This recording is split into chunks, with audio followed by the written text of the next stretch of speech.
আজি আমাৰ মণ্ডলৰ মুখ্য নিৰ্বাচনী কাৰ্যালয় শুভ উদ্বোধন অনুষ্ঠান আছিলে আৰু এই ৰাতি জনসাধাৰণৰ সমাৱেশ আপোনালোকে নিশ্চয়কৈ দেখিছে আৰু উৎসাহ দেখিছে গণতন্ত্ৰৰ প্ৰতি নিৰ্বাচনৰ প্ৰতি আৰু এইবাৰ ৰাইজে ভয় খোৱা নাই সাহসেৰে ওলাই আহিছে কাৰণ ৰাইজে বিচাৰিছে যে পৰিৱৰ্তন আৰু পৰিৱৰ্তন যদি লাগে কংগ্ৰেছ চৰকাৰ লাগিব।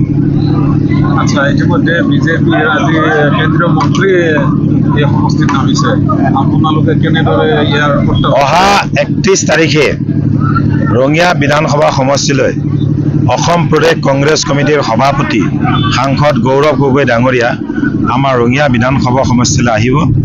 বহুকেইজন ষ্টাৰ কেম্পেইনাৰ আছে, সময় আৰু দিন ঠিক হোৱা নাই, নিশ্চয়কৈ হ'লে আগন্তুক দিনত আপোনালোকক বিশেষভাৱে আমি জনাম। নহয়, মিটিঙে হ'ব আমাৰ ৰঙিয়া বিধানসভা সমষ্টিত। অহাকালিলৈ আমাৰ সকলো ঠিক হ'ব, স্থান নিৰ্ধাৰণ হ'ব। বহু ঠাইৰ পৰাই ডিমাণ্ড আহি আছে সকলোতে দিব লাগে গৌৰৱ গগৈৰ সভা, কিন্তু এজন মানুহে ইমান কম সময়ত মুখ্যমন্ত্ৰী এইবাৰ ভয় খাই নিৰ্বাচনটো ইমান কম সময় কৰিছে আৰু 126টা বিধানসভা সমষ্টিৰ নিৰ্বাচনটো একেলগে অনুষ্ঠিত কৰিছে, গতিকে সেইটোৱে আচৰিত।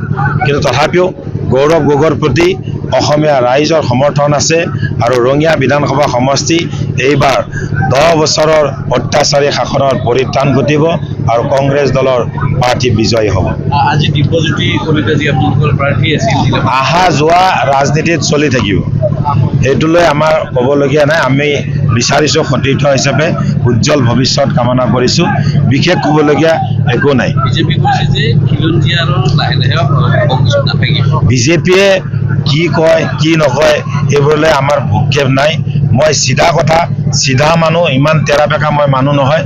মই এটাই জানো যে ৰঙিয়া বিধানসভা সমষ্টিৰ এজন ব্যৰ্থ বিধায়ক ভৱেশ কলিতা ডাঙৰীয়া নাগৰিক মঞ্চই বাৰম্বাৰ প্ৰতিবাদ কৰাৰ স্বত্তেও ট্ৰেইন লাইনৰ ওপৰত এখন ফ্লাইঅভাৰ বনাব নোৱাৰিলে।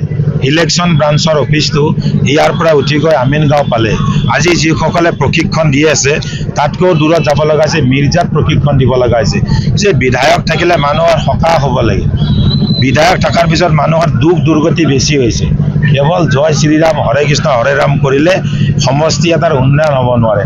এবাৰ সুযোগ বিচাৰিছোঁ, ৰঙিয়াবাসী ৰাইজক আহ্বান জনাইছোঁ, নিশ্চয়কৈ আপোনালোকে যদি সুযোগ দিয়ে ৰঙিয়াবাসী ৰাইজলৈ চিৰদিনৰ কাৰণে মনত ৰাখিবলগীয়া এটা বিধানসভা সমষ্টি গঢ়ি থৈ যাম। কোনে কৈছে?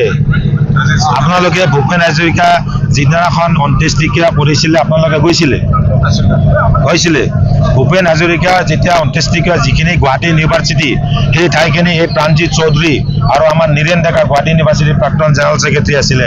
আমি তৰুণ গগৈ ছাৰৰ লগত কথা পাতি, ভাইচ চেঞ্চেলৰৰ লগত কথা পাতি আমি সেই গুৱাহাটী ইউনিভাৰ্চিটিৰ স্থানটো আমি নিৰ্বাচন কৰিছিলোঁ। গোটেই হোৰ্ডিং বেনাৰত ডিমাণ্ড দিছিলোঁ যে কোনো বিনা চৰ্তে ভূপেন হাজৰিকাদেৱক ভাৰত ৰত্ন প্ৰদান কৰিব লাগে। এইবোৰ আভুৱা কথা, মিছা কথা বেলেগৰ আগত ক'ব দিব। প্ৰাণজিৎ চৌধুৰী এইবিলাক খাতিৰ নকৰে, এইবিলাক কৈ লাভ নাই। সেইবোৰ তেতিয়াৰ কথা মই নাজানো, মই যিখিনি জন্ম পাইছোঁ তাৰ পিছৰ কথাখিনি মই জানিম, বেলেগৰ কথা মই কেনেকৈ ল'ম।